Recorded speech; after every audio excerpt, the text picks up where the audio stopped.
While most people focus on the Sorceress' active skills like Blizzard, Meteor, Lightning, etc., the secret sauce of some of the most broken Sorceress builds in the game is hidden away in her passive skill set.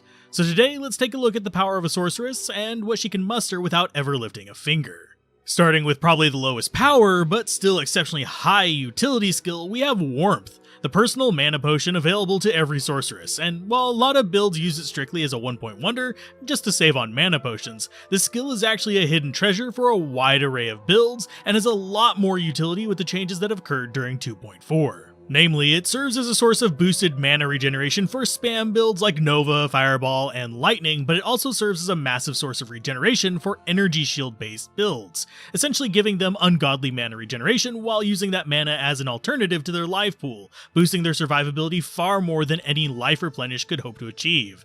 And needless to say, this is a small dog in the Sorceress passives and is only going to go up from here. Our second passive skill is our first mastery, and only gets ranked lower than the others due to being a special use case, and that is Cold Mastery. Unlike the other masteries, Cold Mastery is the only resistance penetration mastery, and as such, doesn't have near the amplifying effect as other masteries in other trees, especially since it's unable to break immunities like Conviction or Lower Resist. This means it only comes into effect when enemies are not immune to cold anymore. The other big limiting factor on this is that resists have an actual floor of negative 100%. This means that no matter how much you load up on this, the most you'll be able to do is double the listed damage. And as such, any levels over 37 are always wasted, and generally you'll find most people aiming for either level 17 or 27 for different reasons, since they are minus 100% and minus 150% respectively. And this is mostly due to how resists are distributed. So outside of some freeze duration impacts or potentially overstacked PvP opponents, there's very little reason to extend to extreme levels in this skill once you account for plus skills.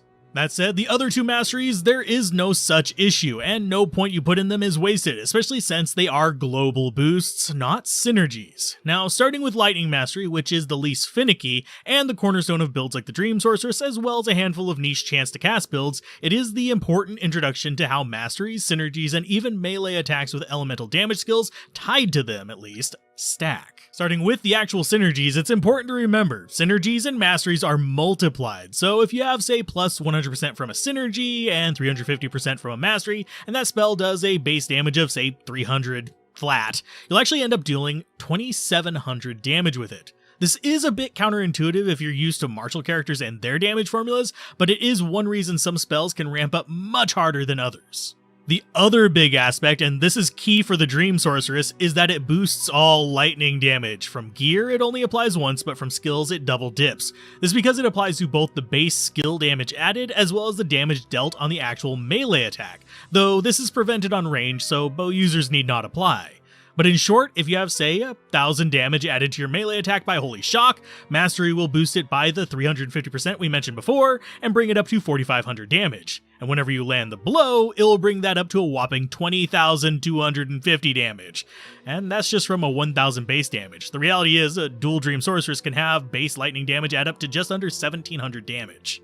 On the other side of the aisle, we have Fire Mastery that operates much the same way and can be used in a few ways, such as bow enchantresses or melee enchantresses, both of which are interesting, or even making a somewhat less impressive Dragon Sorceress. And this is a very similar principle to why the Dream Sorceress build works the way it does under Lightning, so similar strategies do apply here. Now, it is worth noting that masteries are restricted from impacting certain skills. For example, Lightning Mastery won't boost static fields damage, and similarly, Fire Mastery won't boost Corpse Explosion, or things like the burning damage on Immolation or Molten Boulder, and of course, as expected, the masteries won't impact summons or mercenaries outside of Hydra, of course.